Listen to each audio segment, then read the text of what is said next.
Halo dulur semua, selamat datang. Dan hari ini kita kedatangan Fadil dan Radet, dua mahasiswa DKV UMV Universitas Negeri Padang.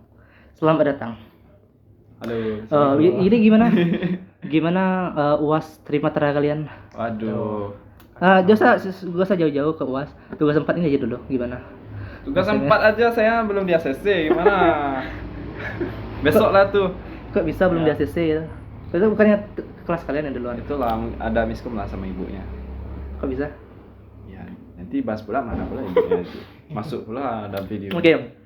Hari ini kita memiliki 8 pertanyaan. Oke. Selang-seling ke Fadil dan Radit. Pertanyaannya ya campur aja ya, bisa Radit duluan, bisa Fadil duluan, Ya. bisa Fadil dulu 2 kali baru si Radit. Boleh. Oke, langsung aja kita mulai pertanyaannya. Oke. Oke, langsung aja kita mulai ke pertanyaan pertama, yaitu apa sih tantangan yang dihadapi ketika berkecimpung di dunia DKV? Yuk Radit, kita mulai. Oh iya. Bagi edit ya. Nah, Dulu. Apa? Oh ya, tantangannya ya di kafe itu. Di DKV itu pembahasannya itu universal. Oke. Jadi semuanya bakal kita pelajari di situ tuh. Oke. Misalnya baik itu fotografi, ada nirmana tuh ada 2 pula, Oh, iya. trimatra, dwimatra, belum lagi animasi, belum lagi ilustrasi, banyak lah. Bahkan termasuk sejarah. tapi dasarnya doang kan? Ya, Tapi dasarnya tapi doang. dasarnya doang. Jadi itulah itu masuk ke keleman tuh. Ya, cuman kadang kalau walaupun dasar ya, tetap aja kayak bingung kita mau milih yang mana nanti ujung-ujungnya pas apalagi dalam penjurusan itu kan. Kayak kita hampir mungkin banyak minatnya atau mungkin malah bingung mau kemana pastinya karena saking banyaknya yang dipelajarin ya. Ya, soalnya kita nggak bisa fokus terhadap satu bidang aja kan. Iya. Terus satu lagi, kalau terlalu banyak tuh juga kadang kayak ada satu bagian yang kita malas sekali bikinnya, ada satu yang bagus gitu. Itu kadang kan juga gak ngaruh juga ke SKS atau apa gitu ya. Juga ngaruh ke nilai juga lah gitu. Kerugiannya itu sih, salah satu kerugiannya. Itu kan nanti di semester 5 ya, mulai kita milih-milih. Iya, pemilihan jurusan tuh ada 2 jurusan kalau nggak salah tuh yang bisa kita pilih. Itu nanti kan berarti dari 2 semester ini ya, kalian sudah nampak kalian mau tertarik kemana gitu kan? Ada tipografi, ada DIV, logo, itu kalian sudah ada mau tertarik kemana gitu? Kalau tertarik itu, kalau Dit ya, Iya. Dit dulu. Boleh. Oke. Kalau Dit tuh emang dari awal tujuan masuk di DKV ini tujuannya emang mau fokus di satu tujuan, yaitu mau fokus di bidang animasi sih. Makanya kalau Berarti Adit gambarnya bagus. gambar Nah, bisa dibilang ya lumayan lah. Oke. Cuman masih perlu mendalami. Makanya kalau masuk di DKV ini, jurusan animasi itu cuman ada di satu semester nggak salah, semester 5. Jadi nggak terlalu mendalami lah. Oke. Jadi dasar gitu. ya, berarti jauh atau tidak gitu? ya atau tidak. Jadi makanya setelah tamat kuliah dari jurusan DKV ini, jadi rencananya dia tuh masuk ambil kuliah lagi ke luar negeri jurusan animasi. Oke. Misalnya tuh boleh lah di Amerika atau enggak Jepang. Gitu. Ke Oke, Kak Fadil? Kalau Fadil sih mungkin ke motion grafik atau desain grafis. Fotografi juga boleh sih. Jadi aku masih bingung gitu mau kemana sebenarnya. Kayak ya 3 hal tuh cukup banyak minat aku. Desain grafis, motion grafik, sama fotografi. Kalau motion grafik itu kan dia lebih ke animasi ya. Iya. Animasi bentuk itu yang biasa dalam bentuk iklan gitu, kayak teks-teks melayang atau apa gitu ya, itu kan bagus sekali ditengok itu. Cuman ya belum jelas sih, kalau di sini belum dapat info juga kalau motion grafik itu apakah khusus atau kayak gimana ya, kayak di luar kuliahan, atau apakah ada satu matkul atau bidang khususnya kayak penjurusan kayak animasi tadi. Mendapat info sih sebenarnya, kan kalau ada boleh sih diambil itu. Ya. Berarti kalian berdua sudah mulai nyoba-nyoba ketertarikan kalian itu? Sudah. Ya. Kan si Fadil tadi Ya. fotografi Ya. contohnya kan berarti Ya, sudah udah. coba-coba fotografi. Udah sering. Apa tuh animasi sudah bikin Sudah. sudah sering. Kalau Pakai apa mau, ya? kalau mau lihat karya kami bisa lihat nih di enggak. sini.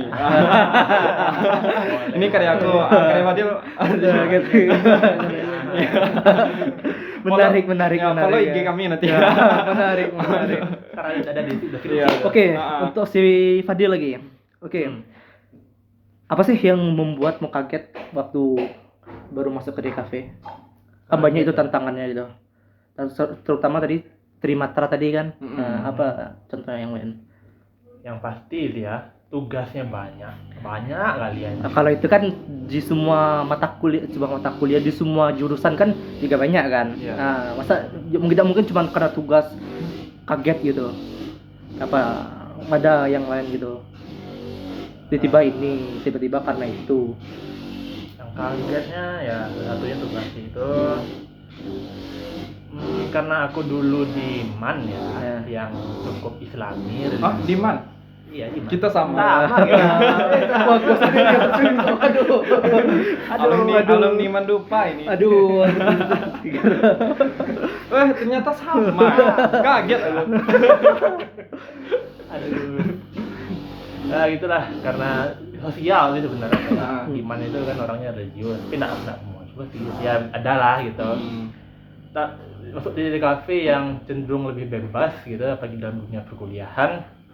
Kadang kayak kaget aja tuh nengok pola perilaku teman-teman yang lain atau orang lain gitu, yang kadang melenceng dari agama atau yang nggak sesuai sama standar yang dulu sering gitu. Ya, itu aku juga rasain deh. Ya, kayak Kan- kaget. Iya. Wah, ini gitu. Dia kan perilaku kan. Ya.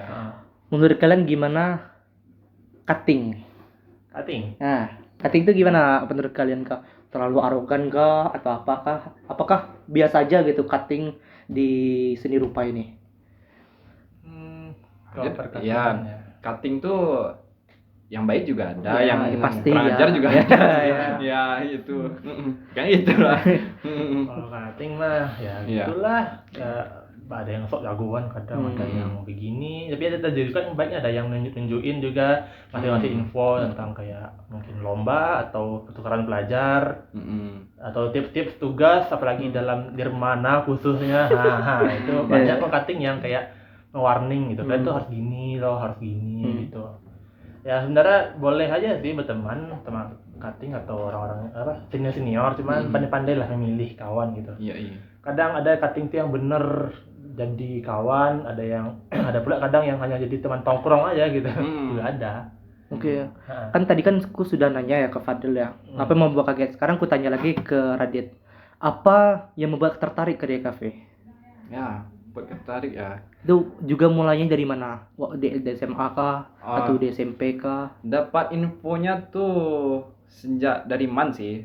Kalau dulu kan Dit juga emang sering-sering gambar juga sih. Waktu itu temanku yang dari MAN juga ada yang bahas ini, bahas apa? Jurusan pas kuliah tuh ternyata ada ini nih, ada DKV. Aku baru tahu tuh DKV nih ada bisa gambar, bisa animasi, pokoknya mendalami semua lah. Jadi kalau dari situlah dia tertarik buat join ke DKV tuh. Tapi kan kenapa UNP? Kenapa nggak ke yang lain? Oh. Kan bisa aja ke Jawa gitu kan. Binus ya. Iya. Binus bagus tuh Tapi apa DKV ya. ya, kenapa nggak ke Jawa? Kenapa tetap di UNP? Itu masalah pribadi sih. Apa ya? Keuangan lah. Oh, bukan Dapat masalah pribadi, dimaklumi ya. bukan rahasia Iya. ya. Maksudnya itu masalah karena keuangan lah ya. Nggak mau ngerepotin orang tua juga. Soalnya kalau join di kafe itu kan DKV perlu kan banyak keluar duit. modalnya Ya, juga keluar belum- banyak. Belum lagi beli laptop, Bahan. beli sewa kamera kan. Beli bahan juga. Apalagi kalau kita kuliah di Jawa gitu kan, belum lagi kosnya, belum Iya, lagi makannya. iya. Waduh. Dah dari situ malas aku ke Berat Jawa. Ya. Di Padang aja lah. Langsung mikir kan. Heeh. Langsung cosplay MTF. Heeh. Oke, selanjutnya ini tentang AI nih, ke Radit lagi. Heeh. Apa ada nggak dampak buruk dari AI ini? Atau ada melihat ke masa depan, ada dampak baiknya pula untuk AI, apa dampak buruknya gitu. Dampak positifnya ya, AI itu sebenarnya punya dampak positif karena AI itu bisa jadi tools buat bantu pekerjaan kita kan. Bantu jadi asisten. alat. Ya, tapi masalahnya nggak bisa dipungkiri dampak negatifnya tuh Lebih banyak. lebih banyak daripada ya, apa. Soalnya jadinya manusia di zaman sekarang ya bisa dilihat apa kreativitas manusia tuh emang udah benar-benar hilang gitu. Apalagi itu apa manusia itu istilahnya benar-benar nggak punya apa Kayak malas mikir. bukan Bukan. nggak punya ya itu juga bukan bukan apa ya nggak punya percayaan diri terhadap dirinya sendiri gitu. Dia lebih percaya ke AI daripada kemampuan dirinya sendiri gitu. Tapi kan ada juga misalnya dia buntu ide gitu. Contohnya di luar misalnya di luar DKV ya, misalnya di penulisan gitu, dia sedang buntu gitu untuk menulis lanjutkannya nulisnya apa gitu. Tapi dia butuh bantuan pakai AI untuk nyari ide, itu menurutmu gimana? Ya kalau itu boleh lah. Soalnya kalau dilihat dari zaman sekarang nih kayak yang tren kemarin nih. Ya, yang Ghibli tuh. Ya, yang Ghibli itu. Masa tiba-tiba aja modal ketikan dari HP aja bisa ngasilin gambar langsung dibilang seni gitu. Dari mana datang seninya itu? Tapi ada yang dijual di Tokopedia kan? Iya, dijualin pula di Tokopedia 10.000 pula tuh. 10.000 ya. 10.000. Ada yang anehnya ada pula orang yang beli. Iya, banyak. Ku lihat di Tokopedia tuh sampai ribuan. Berarti kan katanya, tapi dari situ kita dapat lihat kan berarti AI ini kan cuman yang buat studio Ghibli itu kan Ghibli itu berarti kan cuma ketekan kan. Berarti mereka yang membeli itu berarti mereka nggak bisa membayangkan, nggak bisa ngasih kita minta ini untuk kasih prompt AI untuk minta AI-nya gini. Berarti dari situ dapat terlihat bahwa manusia itu sudah mulai berpikir malas kan. Mereka untuk minta AI membuatkan mereka sesuatu aja nggak bisa. Apalagi mikir ke yang lain kan. Iya, sebenarnya ilustrator yang bilang-bilang ya, kalau apa ilustrator yang nggak pakai apa? Jangan pakai AI. Ya, ilustrator tuh orang yang nggak pakai AI akan tertinggal. Ya, orang nggak pakai AI bakal tertinggal kan. Coba lah bayangkan ilustrator tuh kalau pakai AI, betapa ngerinya tuh. Ya, ini enggak yang kalau pakai enggak dia pakai pemikiran sendiri sudah mengerikan kan apa yang dihasilkan, apalagi pakai tools bantuan. Ya, sebenarnya ilustrator tuh kan banyak yang nggak mau pakai AI. Tapi sebenarnya ilustrator tuh kalau sebenarnya bisa pakai AI. Cuman karena idealisme mereka nggak mau merusak seni itu sendiri. Tolak AI gitu makanya kan. menolak AI. Coba kalau dikasih AI apa tuh? Ilustrator kayak seniman itu dikasih AI bisa bikin karya lebih bagus daripada AI yang udah muncul sekarang ini. Bahkan bisa lebih bagus daripada karya mereka ciptakan, bukan? Oke. Itu idealisme. Pertanyaan selanjutnya, siapa sosok inspiratifmu? Banyak ya tokoh-tokoh besar seperti salah satunya tuh Walt Disney. Tahu Walt Disney kan? Iya. Kemarin tuh ada Toy Story 4 ada nonton? Ada. Mana menurutmu? Sebenarnya itu The Milking ya. Iya. Sebenarnya sudah sempurna, udah perfect di Toy Story 3, bahkan dapat dibilang itu trilogi 3 film. Tapi kan kalau sampai ke 4 film kan sudah di luar trilogi. Triloginya 3 film. Kalau 4 film berarti bukan trilogi lagi. Itu pun ceritanya juga udah mulai keluar dari cerita utamanya. Cerita boneka yang ingin membahagiakan pemiliknya. Di cerita Toy Story 4 apa? Perang kan? Ya sudah. Apalagi kamu dengar jadi lagi mainan yang hilang itu kan. Kamu dengar Toy Story 5 lagi dibuat kan? Iya, lagi digarap. misalnya bagiku ya, menurutku Toy Story 4 tuh udah pas jadi ending terakhir soalnya. Enggak, Toy Story 3. Ya, Toy Story 3 itu kan pas arc-nya Andy kan. Cuman Toy Story 4 nih menurutku udah pas sih, soalnya di Toy Story 3 tiba-tiba Bo Peep hilang. Bo Peep? Iya. Yang boneka gadisnya itu. Oh. Ya.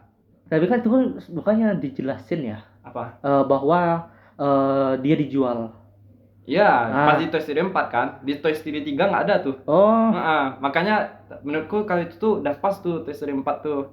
Sebagai ending. Hmm? Sebagai endingnya. Iya sebagai ending. Yang masalahnya dibalikin lagi ke Toy Story di-milking 5. lagi. Di-milking lagi. Malah kan? dibalikin lagi. Endingnya Si lagi. endingnya dibalikin lagi. Nah, itu yang Endingnya jadi mau nyari si masalah. story-story Iya. kan si Budi. Ah. Tapi kalau menurutku udah perfect di ending 3.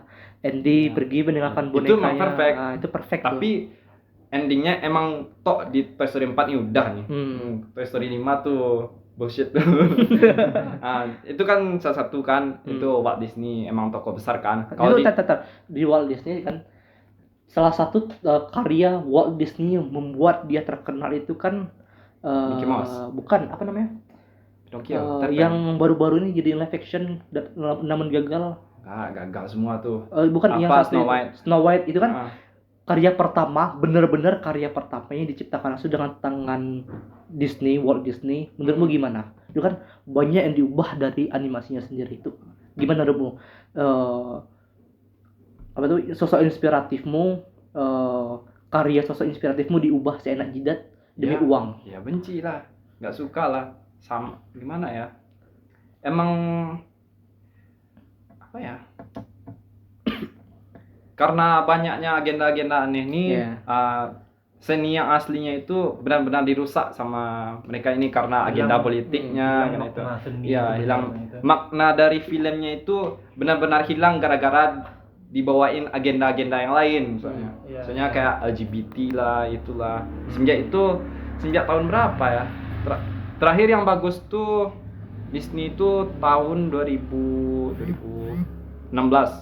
Itu pas bahas film Moana tuh. Moana iya. tuh yang terakhir tuh. Nggak ada ya, yang nggak ada agenda.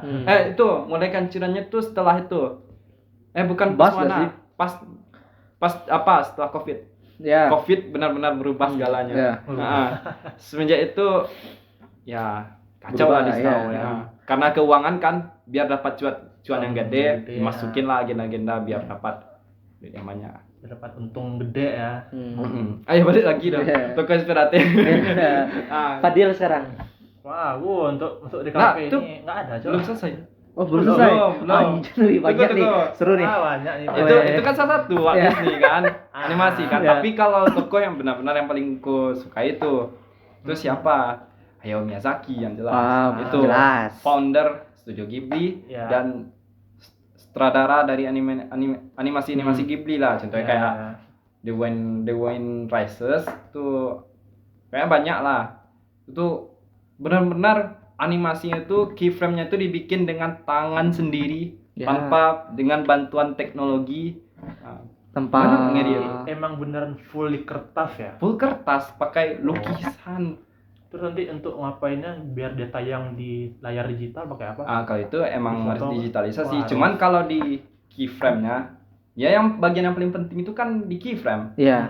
Di keyframe itu emang dilukis semua, latarnya itu semua paling tuh di komputer tuh paling ditempel-tempel aja, iya. tinggal tempel aja tuh. Gitu.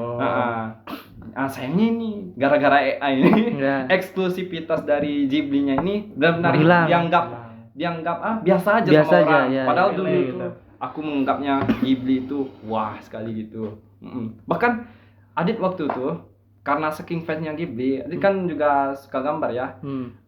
Jadi Adit benar-benar coba untuk menggunakan art style Ghibli ini di karya itu. Tapi pas lagi bikin karya tuh tiba-tiba dapat berita ada bikin Ghibli langsung. Gitu kan.